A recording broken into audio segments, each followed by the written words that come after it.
Ada seorang wanita yang telah bekerja selama 20 tahun di perusahaan konsultan terbaik di Rusia. Lulusan MBA dari Moscow State University, dengan gaji tahunan setara 250 juta rubel, para CEO dari perusahaan-perusahaan raksasa Rusia selalu mencari nasihatnya. Namanya Svetlana Ivanova. Baginya, Indonesia hanyalah sebuah negara kepulauan kecil di Asia Tenggara yang terkenal dengan Bali. Namun, suatu hari di tahun 2025, ia terduduk menangis di lantai sebuah rest area di Jalan Tol Indonesia. Sofia, putrinya yang berusia 14 tahun, pingsan saat makan es campur. Jantungnya berhenti berdetak. Jika ini terjadi di Rusia, anaknya mungkin sudah tiada. Ambulans yang datang dalam 15 menit pun mungkin sudah terlambat. Tetapi, seorang petugas rest area di Indonesia berlari menghampirinya. Di tangannya ada sebuah alat kejut jantung. Tim medis tiba hanya dalam 8 menit, dan 10 menit kemudian, putrinya sudah berada di unit gawat darurat rumah sakit. Untuk mendapatkan operasi semacam ini di Rusia, ia mungkin harus menunggu hingga 9 bulan. Biayanya bisa mencapai 20 juta rubel. Di Indonesia, operasi selesai dalam waktu seminggu. Biayanya hanya 185 juta rupiah. Svetlana tersadar. Semua yang ia yakini selama 20 tahun ini ternyata salah. Jika video ini bermanfaat bagi Anda, mohon dukung dengan subscribe dan like. Dukungan Anda sangat berarti bagi kami. Mulai sekarang, kami akan mengungkap 72 jam dalam hidupnya. Halo, nama saya Svetlana Ivanova. Usia saya 45 tahun, dan saya bekerja sebagai mitra senior di Yakov & Partners, sebuah firma konsultan strategis terkemuka di Moskow, atau lebih tepatnya, saya dulu bekerja di sana. Sekarang, pikiran saya benar-benar terbalik. Saya lulusan sekolah bisnis MJU. Pada usia 27 tahun, saya bergabung dengan Yakov & Partners, dan pada usia 35 tahun, saya menjadi mitra senior termuda. Di usia 40-an, saya menduduki posisi mitra utama di kantor Moskow. Gaji tahunan saya sekitar 250 juta rubel, belum termasuk bonus. Selama 20 tahun, saya bekerja di bidang inovasi pengalaman pelanggan. Perusahaan-perusahaan raksasa Rusia seperti Rosneft, Sberbank, dan Lukoil datang kepada saya, dan saya mengajari mereka cara membuat pelanggan terkesan. Biaya konsultasi saya setara 2.000 per jam, namun jadwal saya selalu penuh untuk 6 bulan ke depan. Jujur saja, saya selalu percaya bahwa Rusia adalah yang terbaik di dunia. Baik dalam layanan, teknologi, maupun kedokteran, saya pikir Rusia adalah standarnya, dan negara-negara lain hanya mengikuti.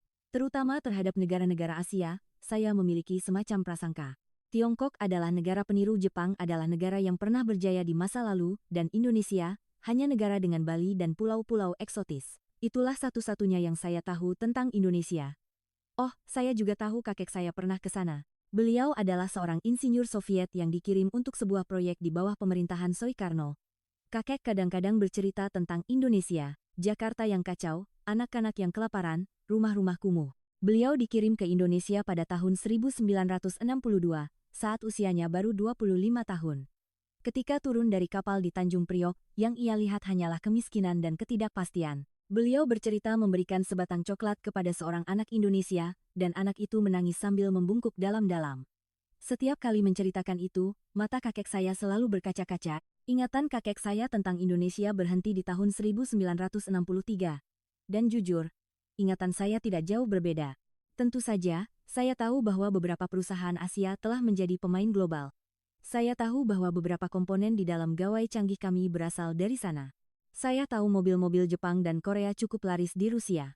Saya juga pernah melihat berita tentang grup K-pop yang mendunia. Tapi hanya itu, saya tidak tertarik pada Indonesia, bagaimana orang-orangnya hidup, atau bagaimana sistem negaranya berjalan. Seperti kebanyakan orang Rusia, saya tidak terlalu peduli dengan dunia di luar negara saya. Saya pikir karena Rusia adalah pusat dunia, tidak perlu tahu tentang negara lain. Alasan saya akhirnya pergi ke Indonesia murni karena urusan pekerjaan. Pada bulan Maret 2025, saya dihubungi oleh Rosneft.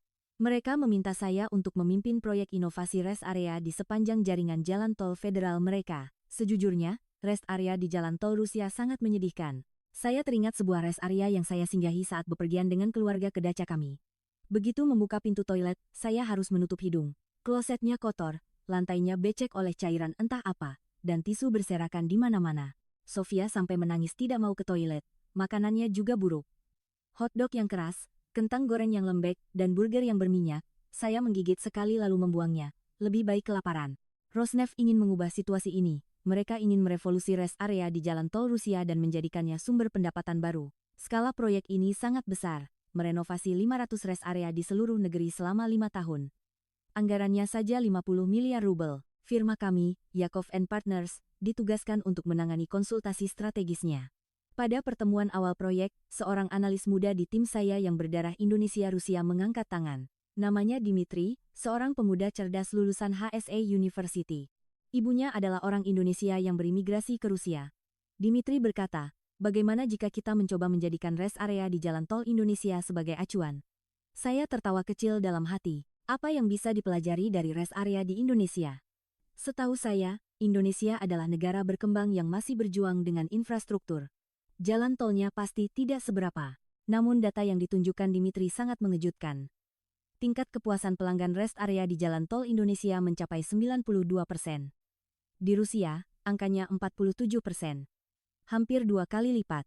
Dan pendapatan tahunan rest area di Indonesia mencapai lebih dari 15 triliun rupiah, itu setara dengan hampir 90 miliar rubel. Industri rest area bernilai 90 miliar rubel? Saya tidak percaya dengan apa yang saya dengar. Dimitri melanjutkan penjelasannya. Di rest area Indonesia, mereka menjual puluhan jenis makanan. Makanan tradisional, masakan Padang, masakan Sunda, bakso, sate. Anda bisa makan soto Lamongan yang baru dibuat atau membeli pisang goreng yang masih hangat. Mereka buka 24 jam dan toiletnya sebersih lobi hotel. Saya sulit mempercayainya. Rest area dengan standar setinggi itu? Bahkan pusat perbelanjaan paling mewah di Moskow pun belum tentu seperti itu. Dimitri menunjukkan sebuah video. Itu adalah interior sebuah rest area di Indonesia.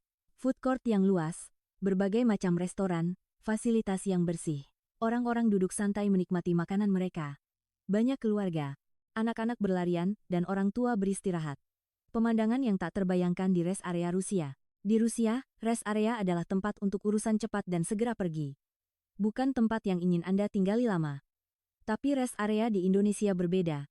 Orang-orang menghabiskan waktu di sana. Saya seorang konsultan. Jika data menunjukkan hal seperti ini, saya harus melihatnya sendiri. Sekalipun sulit dipercaya, angka tidak pernah berbohong. Akhirnya, saya memutuskan untuk melakukan perjalanan dinas ke Indonesia. Jadwalnya pertengahan April, tepat 1 minggu. Dan saya memutuskan untuk membawa putri saya, Sofia, yang berusia 14 tahun. Suami saya, Mikhail, adalah seorang pengacara yang sibuk, dan saya tidak mau meninggalkan Sofia sendirian. Lagi pula, Sofia belakangan ini sangat tertarik dengan budaya Indonesia. Setiap malam dia menonton video tentang keindahan alam Bali dan Raja Ampat, mendengarkan musik pop Indonesia, bahkan menempel poster keindahan pantai Indonesia di kamarnya. Saya pikir dia akan senang jika ikut ke Indonesia. Malam sebelum keberangkatan, Sofia datang ke kamar saya. Mama, apa yang akan kita lakukan di Indonesia? Saya menjawab, kita akan melihat rest area. Mata Sofia membulat. Rest area? Kenapa? Saya bilang saya juga tidak tahu. Kita akan lihat nanti. Sofia tampak bingung, lalu berkata, aku ingin pergi ke Candi Borobudur. Aku juga ingin melihat sawah terasering di Bali dan mencoba gado-gado, sate, dan rendang. Aku ingin makan semuanya. Saya tersenyum dan berkata, baiklah, jika ada waktu, kita akan lakukan semuanya. Saat itu, saya tidak tahu bahwa perjalanan dinas itu akan mengubah hidup saya selamanya. Bahwa semua keyakinan yang saya bangun selama 20 tahun akan runtuh. Dan yang terpenting, bahwa nyawa putri saya akan terancam di tanah Indonesia. Kami tiba di Bandara Soekarno-Hatta pada tanggal 14 April pukul 3 sore. Penerbangan memakan waktu 12 jam, tetapi anehnya Sofia tidak terlihat lelah. Dia menonton 4 film dokumenter tentang Indonesia di pesawat dan matanya berbinar. Mama, kita sudah di Indonesia. Benar-benar di Indonesia. Saya bisa merasakan kegembiraannya. Kepala saya terasa berat karena jet lag, tetapi saya iri dengan energi Sofia. Fisik anak 14 tahun memang berbeda. Kami mengantre di imigrasi. Disinilah kejutan kecil pertama terjadi, antreannya bergerak cepat. Di Bandara Sheremetyevo, antrean imigrasi bisa 1 jam, itu sudah biasa. Antreannya panjang sekali dan petugasnya lambat, kadang bisa sampai 2 jam. Tapi di Soekarno-Hatta, kami selesai dalam 20 menit. Petugasnya juga ramah. Dia bertanya dalam bahasa Inggris, tujuan kunjungan Anda. Dan ketika saya menjawab perjalanan bisnis, dia tersenyum sambil mengecap paspor saya. Selamat menikmati waktu Anda di Indonesia. Petugas imigrasi di Rusia kebanyakan bermuka masam, seolah-olah mereka sedang menginterogasi penjahat. Mereka jarang tersenyum. Saat kami berjalan keluar dari area kedatangan, Sofia tiba-tiba berhenti. Mama, apa yang orang-orang itu lakukan? Saya melihat ke arah yang ditunjuk Sofia. Petugas kebersihan bandara sedang bekerja. Dan mereka bekerja dengan sangat rajin. Mengelap jendela, menyapu lantai, mengosongkan tempat sampah. Mungkin kelihatannya sepele, bukan? Tapi masalahnya adalah waktunya. Pukul 3 sore. Biasanya, pembersihan dilakukan pada malam hari saat tidak ada pengunjung, agar tidak mengganggu. Tapi di sini, mereka membersihkan di tengah hari saat bandara ramai. Belakangan saya tahu bahwa di Indonesia, pembersihan dilakukan 24 jam. Baik di bandara, stasiun kereta, maupun rest area, selalu ada seseorang yang membersihkan. Karena terus-menerus dibersihkan, tempat itu tetap bersih. Logika yang sederhana, tapi mengapa Rusia tidak bisa melakukannya? Di Rusia, pembersihan dilakukan secara diam-diam di malam hari, agar tidak terlihat oleh pengunjung. Akibatnya, pada siang hari, kondisinya menjadi kotor. Indonesia memiliki cara berpikir yang berbeda. Kami menyewa mobil di bandara. Sebuah Toyota Kijang Innova, yang ternyata jauh lebih baik dari yang saya duga. Interiornya mewah, suspensinya lembut. Tidak kalah dengan mobil-mobil Jerman. Saya tidak menyangka mobil yang populer di Indonesia bisa sebagus ini. Pengetahuan saya tentang mobil buatan Asia masih terpaku pada citra mobil murah di masa lalu. Tapi sekarang, semuanya telah berubah total. Innova ini tidak kalah jika dibandingkan dengan mobil Eropa. Kami mengatur navigasi dan menuju Jakarta. Hotel kami berada di kawasan Sudirman. Dari bandara ke hotel sekitar 35 km, katanya butuh waktu 1 jam. Saat kami melaju di jalan tol, Sofia terus mengagumi pemandangan di luar jendela. Mama, jalannya benar-benar bersih. Itu benar. Jalan tol di Rusia, jujur saja, berantakan. Sampah berserakan di jalan, dan di bahu jalan ada ban bekas atau suku cadang mobil. Kondisi aspalnya juga tidak merata. Terutama di jalan lingkar Moskow, banyak lubang yang bisa membuat ban pecah. Lubang-lubang yang disebut pothole merusak ribuan mobil setiap tahunnya. Tetapi jalan tol di Indonesia berbeda. Tidak ada sampah. Bahu jalannya bersih. Permukaan aspalnya mulus. Tidak ada satupun lubang. Dan marka jalannya sangat jelas. Di jalan tol Rusia, marka jalan seringkali sudah pudar dan tidak terlihat. Saat mengemudi di malam hari, kadang-kadang kita tidak tahu di mana batas lajur. Apalagi jika hujan. Indonesia berbeda, marka jalannya terlihat jelas. Sangat nyaman untuk mengemudi. Ada satu hal lain yang menarik. Ada tempat yang disebut parking bay. Tempat istirahat kecil di sepanjang jalan tol. Ada toilet, bangku, dan kadang-kadang warung kecil. Ruang untuk beristirahat sejenak sebelum mencapai rest area besar. Di Rusia, tidak ada yang seperti ini. Jika mengantuk, Anda harus berhenti di sembarang tempat. Menghentikan mobil di bahu jalan karena mengantuk itu ilegal, tetapi untuk bertahan sampai rest area berikutnya terlalu jauh. Di Rusia, kecelakaan akibat mengantuk saat mengemudi mencapai lebih dari 100.000 kasus per tahun. Indonesia mencegah ini dengan adanya parking bay. Ini mungkin hal sepele, tetapi ini adalah infrastruktur yang menyelamatkan nyawa. Kami tiba di Jakarta dan check-in di hotel. Sebuah hotel di kawasan SCBD Sudirman. Proses check-in juga cepat. Di hotel-hotel Rusia, check-in kadang memakan waktu 20 menit. Di sini, selesai dalam 5 menit. Saat masuk ke kamar, pemandangan kota Jakarta terhampar di balik jendela kaca besar. Sofia berteriak, "Wow, lebih keren dari Moskow." Saya pikir itu sedikit berlebihan, tetapi saya harus mengakui, pemandangan malam Jakarta memang indah. Gedung-gedung pencakar langit yang tak terhitung jumlahnya menyala, dan di antaranya terlihat siluet pegunungan di kejauhan. Adanya gunung di tengah kota terasa aneh. Moskow tidak punya gunung. Saya sedikit lelah dan berbaring di tempat tidur. Tetapi Sofia merengek ingin keluar. "Mama, kita sudah di Indonesia, masa cuma tidur? Ayo kita ke minimarket saja." Saya pun bangkit dengan enggan. Sebenarnya saya juga penasaran. Dimitri bilang minimarket di Indonesia sama sekali berbeda dengan di Rusia. Ada sebuah minimarket di dekat hotel. Namanya Indomaret. Begitu masuk, saya terkejut. Pertama, tempatnya bersih. Lantainya berkilauan. Minimarket di Rusia kebanyakan gelap dan kotor. Di sini terang dan rapi. Dan variasi barangnya luar biasa banyak. Di ruang yang sempit, semua ada. Sofia mengambil sesuatu yang disebut onigiri. Ini apa saya juga tidak tahu. Setelah dibuka bungkusnya, ternyata itu nasi yang dibungkus rumput laut. Di dalamnya ada isian. Tertulis, tuna mayo. Harganya 1.100 rupiah. Kira-kira hanya 60 rubel. Sofia membeli satu dan mencobanya. Matanya membulat. "Mama, ini enak sekali. Dengan 60 rubel bisa dapat yang seperti ini." Ada yang lebih mengejutkan. Di minimarket Indonesia, mereka menjual makanan hangat. Anda bisa menyeduh mie instan dan memanaskan bekal makanan di microwave. Ada meja dan kursi di salah satu sudut minimarket di mana Anda bisa duduk dan makan. Hal yang tak terbayangkan di minimarket Rusia. Makanan di minimarket Rusia, jujur saja, tidak layak dimakan. Sandwich basi, hotdog keras, minuman slushy yang warnanya pudar. Bisa-bisa sakit perut. Sofia membeli secangkir mie instan dan menuangkan air panas. Ada dispenser air panas di sebelahnya. Gratis. Wajah Sofia penuh kebahagiaan saat duduk di meja menyantap mie instannya. Mama, ini luar biasa. Kenapa di Rusia tidak ada yang seperti ini? Saya tidak bisa menjawab. Kenapa tidak ada? Di Rusia juga ada minimarket. Kenapa kita tidak bisa seperti ini? Malam itu, berbaring di tempat tidur hotel, saya berpikir. Baru beberapa jam di Indonesia, tapi sudah terasa ada yang berbeda. Petugas kebersihan bandara, jalan tol yang bersih, parking bay, minimarket yang ramah. Hal-hal kecil, tetapi terasa ada sistem yang berbeda. Sistem yang peduli pada manusia, sistem yang mencegah ketidaknyamanan terlebih dahulu. Hal-hal yang tidak ada di Rusia. Tapi ini baru permulaan. Kejutan yang sesungguhnya datang keesokan harinya. Keesokan paginya, peninjauan rest area secara resmi dimulai. Rencana saya adalah mengunjungi beberapa rest area sambil menyetir ke arah selatan dari Jakarta. Tujuan pertama adalah rest area KM57 di Jalan Tol Jakarta Cikampek, tempat yang sangat direkomendasikan oleh Dimitri. Rest area KM57 itu seperti standar emas rest area di Indonesia, Bu. Anda bisa melihat semuanya di sana. Kami berangkat dari hotel pukul 9 pagi. Sofia masih tidur, tapi saya memaksanya bangun.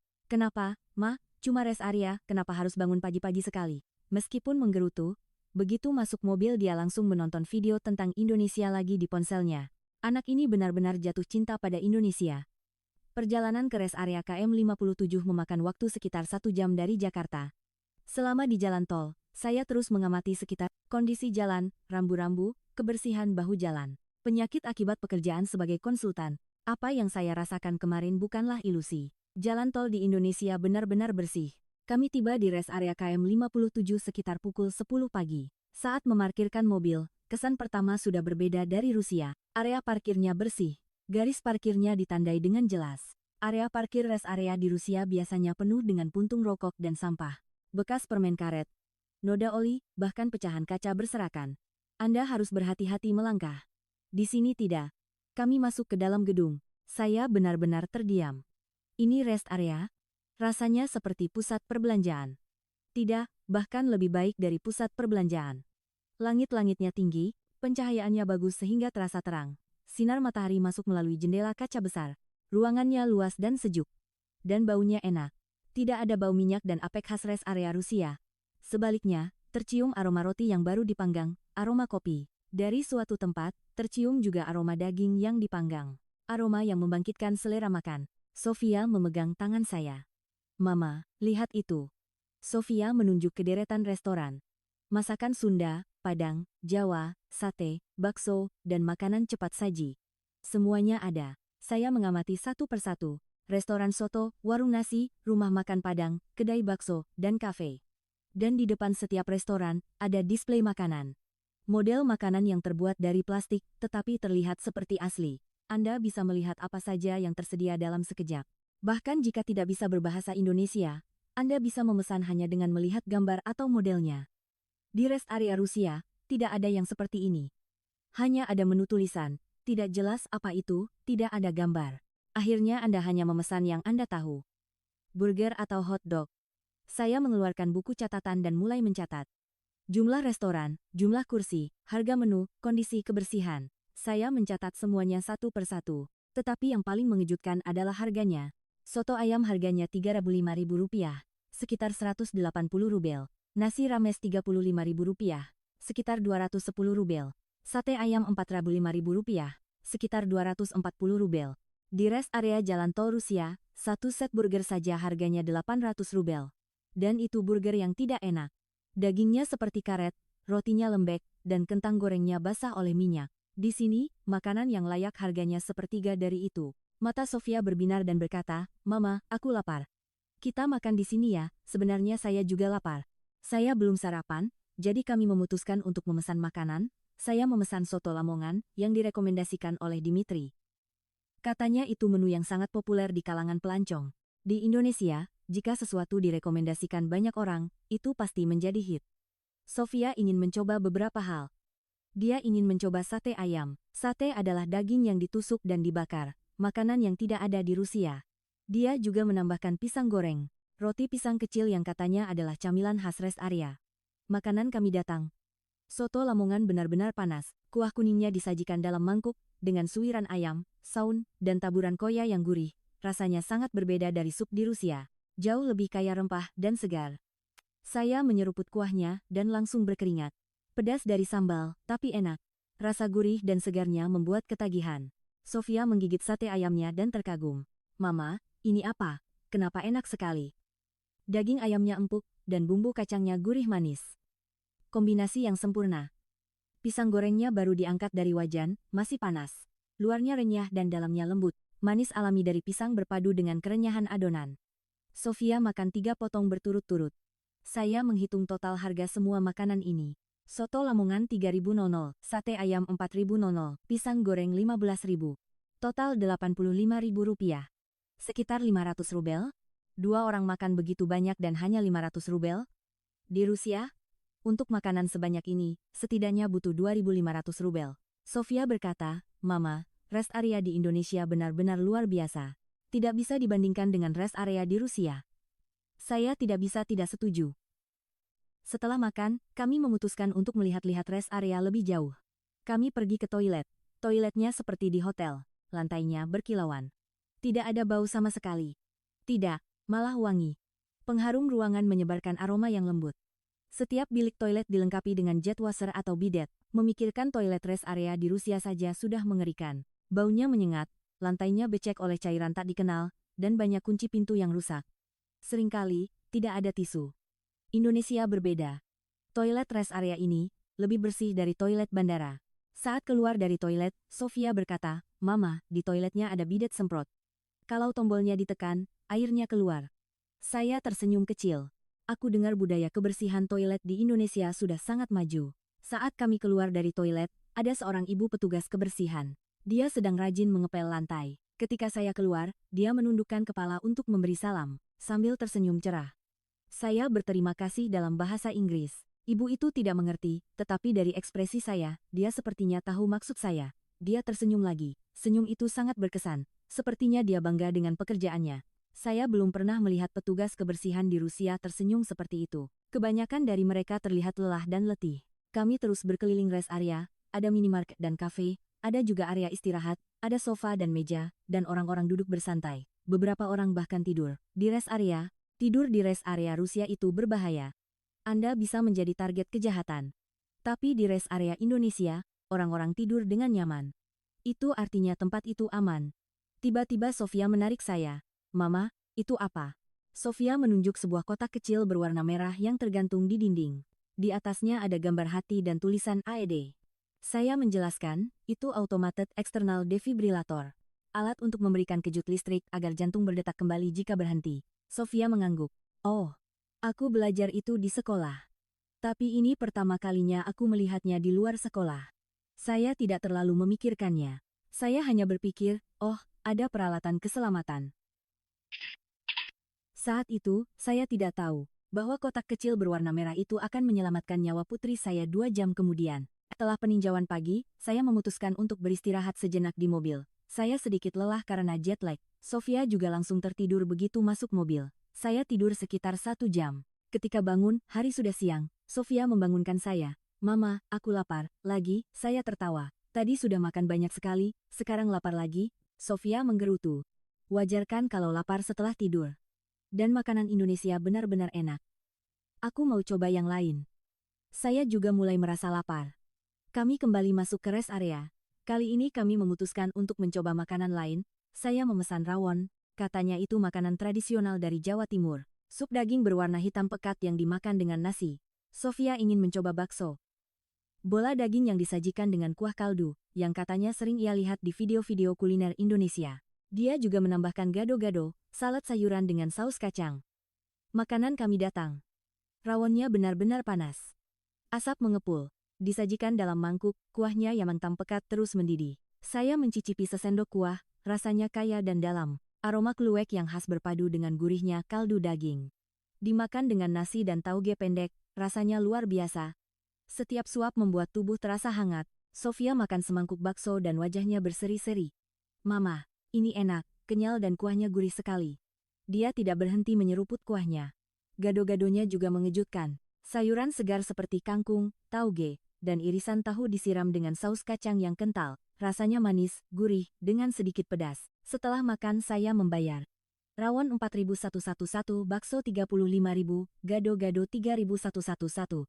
Total Rp105.000, sekitar 630 rubel. Ditambah dengan yang kami makan pagi tadi, total untuk 2 orang makan 2 kali adalah Rp1.900 sekitar 1.140 rubel. 2 orang makan 2 kali dengan 1.140 rubel, hal yang mustahil di Rusia. Di Moskow, untuk makan 2 kali bagi 2 orang, setidaknya butuh 4.000 hingga 5.000 rubel. Sebagai seorang konsultan, saya tahu apa arti data ini. Rest area di Indonesia bukan hanya enak, rasio kualitas terhadap harga, atau value for money, benar-benar mengalahkan Rusia. Setelah makan, saya berkata pada Sofia, sekarang kita harus ke rest area lain. Wajah Sofia tampak kecewa. Mama, boleh kita di sini lebih lama sedikit? Aku mau lihat kafe dessert di sana. Saya melihat jam. Pukul 1.30 siang. Sepertinya akan memakan waktu, tapi karena Sofia sangat merengek, saya mengizinkannya. Baiklah. 1 dessert saja, lalu kita pergi. Sofia berlari dengan gembira. Saya mengikutinya perlahan. Saat itu, saya tidak tahu bahwa keputusan itu akan mengubah hidup saya. Di kafe dessert, Sofia memesan sesuatu yang disebut es campur. Es serut yang diberi berbagai macam topping manis, dessert khas Indonesia. Es campur itu datang. Di atas es serut yang halus, ada potongan cincau, alpukat, nangka, kolang-kaling, dan disiram sirup manis serta susu kental. Sangat cantik. Sofia menyendok 1 suap dan kembali terkagum. Mama, ini tidak ada di Rusia kan? Kenapa tidak ada? Enak sekali. Saya tersenyum sambil minum kopi. Melihat Sofia menikmati es campurnya membuat saya bahagia. Melihatnya begitu senang, saya merasa keputusan membawanya adalah keputusan yang tepat. Tapi, saat es campur tinggal setengah, Sofia tiba-tiba meletakkan sendoknya. Mama, aku merasa aneh. Saya bertanya, aneh kenapa? Sakit perut, Sofia memegangi dadanya. Jantungku berdebar-debar. Cepat sekali. Awalnya saya tidak menganggapnya serius. Saya pikir mungkin karena makan sesuatu yang dingin terlalu cepat. Makan pelan-pelan. Kamu makannya terlalu cepat. Sofia menggelengkan kepala. Bukan. Ma. Benar-benar aneh. Aku susah bernapas. Baru saat itulah saya melihat wajah Sofia dengan saksama. Wajahnya pucat. Bibirnya membiru. Keringat dingin membasahi dahinya. Saya langsung berdiri. Sofia, kamu tidak apa-apa. Sofia mencoba menjawab, membuka mulutnya, dan dia langsung ambruk ke samping. Terjatuh dari kursi ke lantai. Saya menjerit. Sofia. Orang-orang di sekitar menoleh. Saya mencoba mengangkat Sofia. Tubuh Sofia lemas. Matanya terpejam. Saya mengguncang bahunya. Sofia, buka matamu. Sofia. Tidak ada respons. Saya meletakkan tangan di depan hidungnya. Dia tidak bernapas. Saya memeriksa lehernya. Tidak ada denyut nadi. Saat itu, pikiran saya menjadi kosong. Putri saya sedang sekarat. Di depan mata saya, di negeri asing, di dalam sebuah rest area jalan tol, saya berteriak, tolong. Tolong siapapun. Meskipun dalam bahasa Rusia, orang-orang di sekitar pasti mengerti situasinya dari ekspresi saya. Seorang pria berlari menghampiri. Pria Indonesia berusia awal 33-an. Dia mengenakan seragam petugas rest area. Dia bertanya dalam bahasa Indonesia, ada apa, Bu? Saya menangis sambil menunjuk Sofia. Anak saya. Dia tidak bernapas, jantungnya tidak berdetak. Pria itu segera memeriksa kondisi Sofia. Dia memeriksa lehernya, dan wajahnya menjadi tegang. Lalu dia berteriak dengan suara keras, henti jantung. Panggil 119. Ambil air. Segalanya bergerak cepat. Seseorang menelepon 119. Petugas lain berlari keluar. Dia pergi mengambil AED. Pria itu segera membaringkan Sofia di lantai. Dan mulai menekan dada Sofia. Resusitasi jantung paru, RJP. 1, 2, 3, 4, 5. Dia menekan dada secara teratur. Dalam dan cepat, saya hanya bisa menangis sambil melihat. Putri saya terbaring di lantai, matanya terpejam. Tidak bernapas. Saya berdoa dalam hati. Tolong Sofia, buka matamu. Tidak sampai 30 detik, petugas lain datang membawa kotak merah. AED yang saya lihat tadi. Pria itu membuka kotak. 2 buah bantalan keluar. Pria itu membuka baju atas Sofia. Dia menempelkan bantalan di dada Sofia. 1 di bawah tulang selangkah kanan, 1 di sisi kiri. Suara dari mesin terdengar. Sedang menganalisis. Jangan sentuh pasien. Pria itu mundur. Orang-orang di sekitar juga mundur. Hening selama beberapa detik. Mesin itu berbicara lagi. Kejut listrik diperlukan. Tekan tombol kejut. Pria itu menekan tombol. Tubuh Sofia tersentak. Kejut listrik telah diberikan. Mesin itu berkata lagi. Lanjutkan RJP. Pria itu kembali menekan dada. Saya menangis sambil berdoa. Saya tidak religius, tetapi saat itu saya berdoa dengan sungguh-sungguh. Sekitar 1 menit kemudian, terdengar suara sirene. Semakin dekat. Ambulans telah tiba. Belakangan saya memeriksa waktu. Tepat 8 menit setelah telepon ke 119. Di Rusia, ambulans rata-rata membutuhkan 15 hingga 20 menit. Bahkan di kota besar seperti Moskow. Jika lalu lintas padat, bisa sampai 30 menit. Tapi di Indonesia, hanya 8 menit. Bahkan di rest area jalan tol.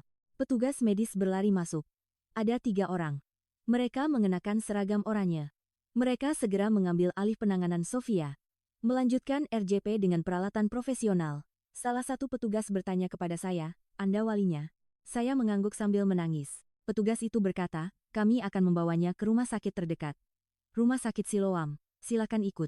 Saya naik ke ambulans, Sofia berada di atas tandu. Petugas medis terus melakukan pertolongan darurat. Saya memegang tangan Sofia. Dingin. Tangan putri saya belum pernah sedingin ini. Ambulans berangkat. Sirene meraung. Saya menangis sambil berdoa. Tolong selamatkan putri saya. Jarak dari rest area ke rumah sakit Siloam sekitar 15 km. Dengan ambulans, sekitar 10 menit. 10 menit itu adalah 10 menit terpanjang dalam hidup saya. Kami tiba di UGD Rumah Sakit Siloam pukul 2.47 siang. Sekitar 20 menit setelah Sofia pingsan. Begitu pintu ambulans terbuka, tim medis berlari menghampiri. Dokter berjas putih, perawat berseragam biru. 5-6 orang datang serentak. Mereka memindahkan Sofia dari tandu ke tempat tidur UGD. Seorang dokter bertanya kepada petugas ambulans, laporan situasi. Petugas itu berbicara cepat. Anak perempuan 14 tahun, warga negara Rusia. Henti jantung di rest area. Saksi melakukan RJP dan 1 kali kejut AED. Saat ini sirkulasi spontan belum kembali. Dokter itu mengangguk dan memberi instruksi. Lanjutkan RJP. Berikan epinefrin 1 mg. Pasang monitor EKG. Segalanya berlangsung cepat. Saya mencoba ikut masuk tetapi seorang perawat menghentikan saya. "Ibu, mohon tunggu di luar sebentar." Saya berteriak. "Itu putri saya. Saya harus masuk." Perawat itu berkata dengan tenang, "Kami sedang melakukan yang terbaik. Mohon tunggu sebentar agar kami bisa fokus pada pengobatan." Saya terduduk di ruang tunggu UGD. Kaki saya lemas.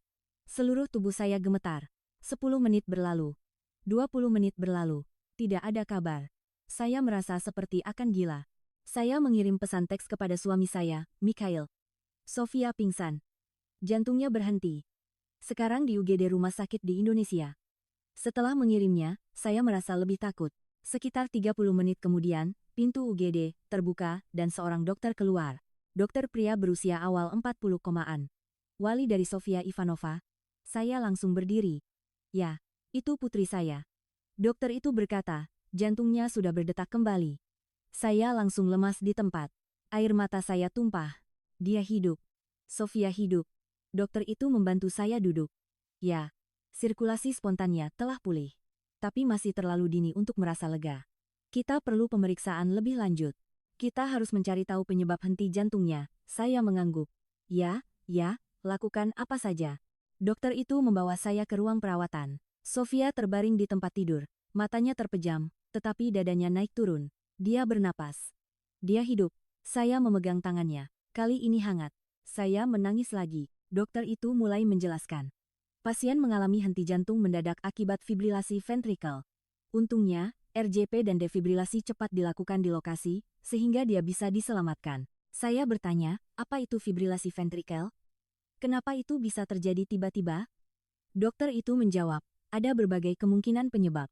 Yang paling umum adalah aritmia turunan, seperti sindrom Brugada atau sindrom long QT. Penyakit ini biasanya tidak menunjukkan gejala sampai situasi tertentu memicu henti jantung mendadak. Saya terkejut. Sofia punya masalah jantung? Saya tidak tahu sama sekali. Dokter itu berkata, aritmia turunan hampir tidak memiliki gejala, jadi sulit dideteksi. Apakah Anda pernah melakukan tes EKG saat pemeriksaan rutin di Rusia? Saya mencoba mengingat. Pemeriksaan rutin Sofia? Setiap tahun di dokter anak, tinggi, berat badan, penglihatan, pendengaran, tekanan darah. Tapi kami tidak pernah melakukan tes EKG. Di Rusia, tes EKG tidak umum dilakukan jika tidak ada gejala khusus. Dokter itu mengangguk. Ya, di Rusia memang begitu. Di Indonesia, ada kesadaran yang meningkat dan pemeriksaan EKG terkadang dimasukkan dalam pemeriksaan kesehatan sekolah untuk remaja. Saya terkejut lagi. Di Indonesia, sekolah melakukan tes EKG, dokter itu berkata, di beberapa sekolah, ya. Jadi banyak kasus aritmia turunan terdeteksi lebih awal. Saya merasakan campuran antara marah dan sedih. Selama 14 tahun membesarkan Sofia di Rusia, saya tidak pernah sekalipun melakukan tes EKG untuknya. Dan akibatnya, putri saya harus mengalami henti jantung di sebuah rest area di negeri asing. Dokter itu berkata, mulai sekarang kami akan melakukan pemeriksaan mendalam. Ekokardiogram, Holter monitor 24 jam, dan tes genetik. Kita harus mengidentifikasi penyebab pastinya untuk menentukan arah pengobatan. Saya bertanya, berapa lama waktunya? Dokter itu menjawab, pemeriksaan akan selesai besok. Saya terkejut. Besok? Secepat itu? Dokter itu berkata, ya. Pusat jantung dan pembuluh darah kami beroperasi 24 jam. Saya membandingkannya dengan Rusia. Untuk mendapatkan pemeriksaan seperti ini di Rusia, setidaknya harus menunggu 2 minggu hingga 1 bulan. Janji temu untuk ekokardiogram saja bisa memakan waktu 3 minggu. Tapi di Indonesia, semuanya selesai dalam 1 hari. Saya bertanya, berapa biayanya? Dokter itu menjawab, karena Anda warga negara asing, asuransi pemerintah tidak berlaku. Biaya pemeriksaan sekitar 25 hingga 35 juta rupiah. Saya tidak percaya. 25 hingga 35 juta rupiah, itu berapa dalam rubel? Dokter itu berkata, sekitar 15.000 hingga 12.000 rubel. Saya tercengang. Di Rusia, untuk pemeriksaan ini, biayanya minimal 1 juta rubel. Bahkan dengan asuransi swasta terbaik, biaya yang harus ditanggung sendiri bisa mencapai 300.000 hingga 500.000 rubel. Tapi di Indonesia, tanpa asuransi, biayanya kurang dari 20.100 rubel. Saat itulah saya pertama kali berpikir serius. Mungkin ada masalah serius dengan sistem kesehatan di Rusia. Keesokan harinya, hasil tes keluar. Sofia didiagnosis menderita sindrom Brugada. Sejenis aritmia turunan di mana ada masalah dengan sinyal listrik di jantung.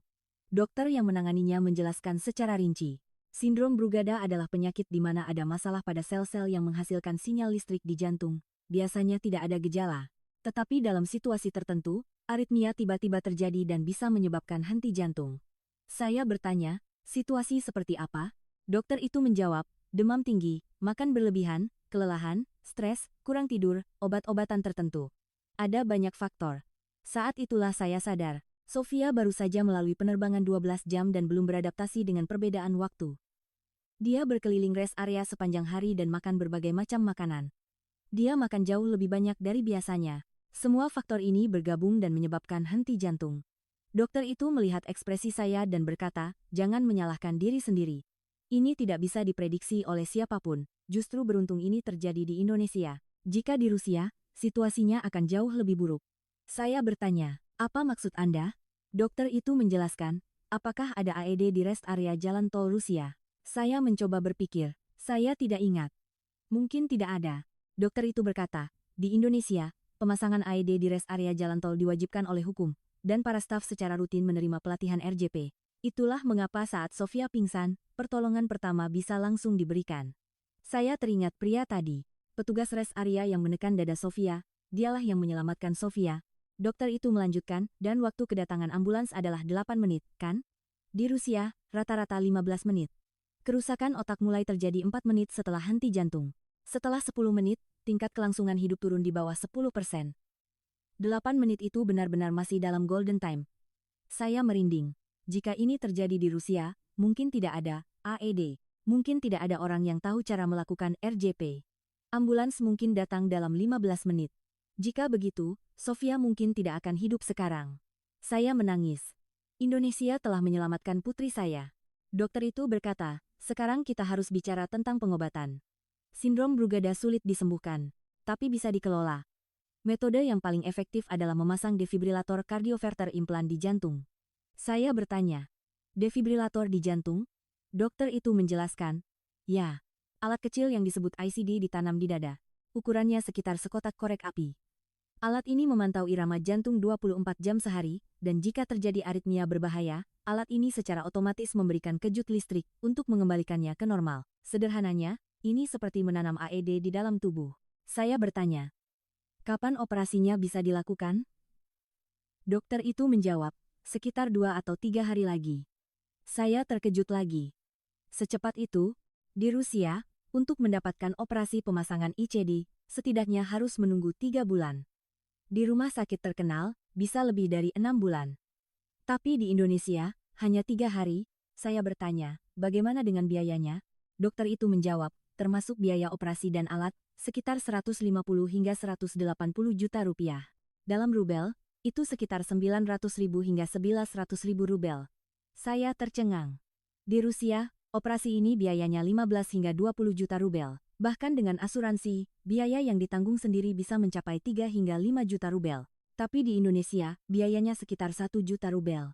Saya berkata kepada dokter, lakukan operasinya. Di sini. Di Indonesia. Operasi dilakukan pada 18 April. 4 hari setelah Sofia pingsan. Saya menjelaskan tentang operasi kepada Sofia. Sofia, ada sedikit masalah dengan jantungmu. Makanya kamu pingsan. Tapi dokter akan memasang alat kecil di jantungmu. Alat itu akan menjaga jantungmu 24 jam. Sofia bertanya, seperti Iron Man? Iron Man juga punya alat di dadanya, kan? Saya tersenyum.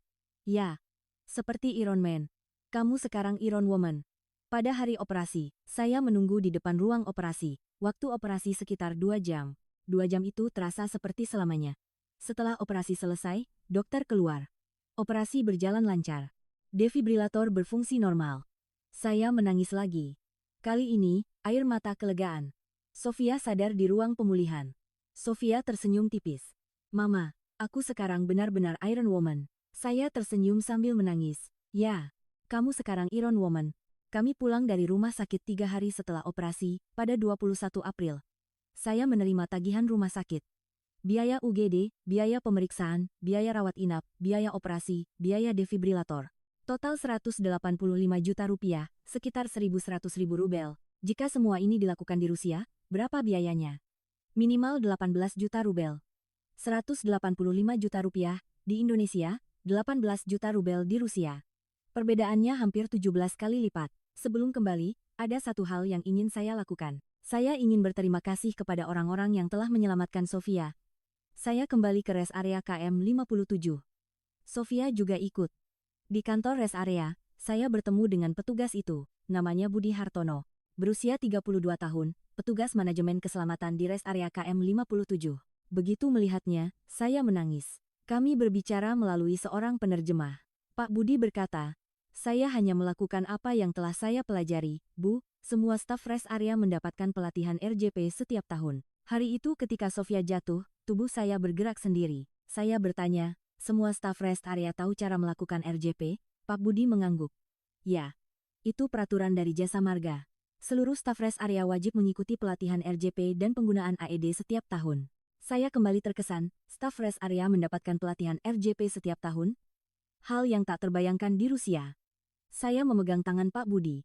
Anda menyelamatkan putri saya. Saya tidak akan pernah melupakannya seumur hidup.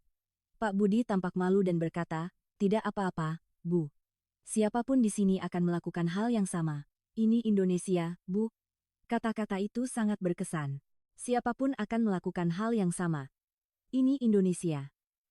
Indonesia adalah negara seperti itu. Negara di mana warganya tahu cara memberikan pertolongan pertama. Negara di mana AED terpasang di mana-mana. Negara di mana 119 datang dalam 8 menit. Negara di mana rumah sakit melakukan operasi dalam 3 hari. Dengan biaya 1/17 dari Rusia. Berdiri di lobi rumah sakit, saya berpikir, apa yang telah saya lakukan selama 20 tahun ini? Mengajarkan inovasi pengalaman pelanggan, peningkatan kualitas layanan kepada perusahaan-perusahaan Rusia. Tapi ternyata Rusia sendiri gagal dalam hal-hal yang paling mendasar, menyelamatkan nyawa manusia, dan menyediakannya dengan harga yang wajar. Indonesia melakukannya. Setelah kembali ke Rusia, saya menulis sebuah artikel panjang di jejaring profesional VK. Judulnya, Bagaimana sebuah rest area di Jalan Tol Indonesia menyelamatkan putri saya. Dalam 72 jam, artikel itu dibaca lebih dari 5 juta kali. Reaksi datang dari seluruh Rusia. Beberapa orang terkejut, beberapa marah. Kenapa Rusia tidak bisa seperti ini? Saya menyelesaikan proyek Rosneft sampai tuntas. Judul laporannya adalah, Belajar dari Indonesia, Esensi Sejati dari Pengalaman Pelanggan. Laporan itu diadopsi sebagai studi kasus di Moscow State University Business School. Sofia sekarang hidup sehat. Meskipun ada alat kecil di dadanya, itu sama sekali tidak mengganggu kehidupan sehari-harinya. Dia bahkan terus bermain bola basket. Sofia sekarang sedang belajar bahasa Indonesia. Dia bilang suatu hari nanti ingin tinggal di Indonesia. Dalam sebuah wawancara baru-baru ini, saya berkata, saya mengajar tentang pengalaman pelanggan selama 20 tahun. Tetapi di Indonesia, saya belajar tentang martabat manusia. Sebuah negara yang menempatkan alat kejut jantung di rest area. Sebuah negara di mana ambulans datang dalam 8 menit. Sebuah negara yang menyelamatkan jantung seorang anak asing dengan biaya kurang dari 200 juta rupiah. Itulah negara maju yang sebenarnya. Hingga di sini, Anda telah mendengar kisah Svetlana Ivanova. Lulusan MBA MJU, konsultan terbaik Rusia dengan gaji tahunan 250 juta rubel. Dia tidak tahu tentang Indonesia, dia hanya mengenalnya sebagai negara kepulauan kecil dengan Bali. Kemudian putrinya pingsan di sebuah rest area di Indonesia. Jantungnya berhenti berdetak, tetapi Indonesia menyelamatkan anak itu. RJP dari seorang staf rest area, AED yang tergantung di dinding, ambulans yang tiba dalam 8 menit, pemeriksaan yang selesai dalam sehari, operasi yang dilakukan dalam 3 hari, dengan biaya 1/17 dari Rusia. Inilah Republik Indonesia. Svetlana tersadar. Apa arti sebenarnya dari negara maju? Itu bukan PDB. Bukan kekuatan militer. Ini adalah sistem yang menyelamatkan nyawa manusia. Dan membuatnya dapat diakses oleh semua orang. Indonesia sedang melakukannya. Bahkan pada saat ini, di rest area di Indonesia, ada AED yang tergantung. Stafnya tahu cara melakukan RJP. Ambulans 119 akan datang dalam beberapa menit. Kita hidup di negara seperti itu. Sekian dari kami, terima kasih telah menonton.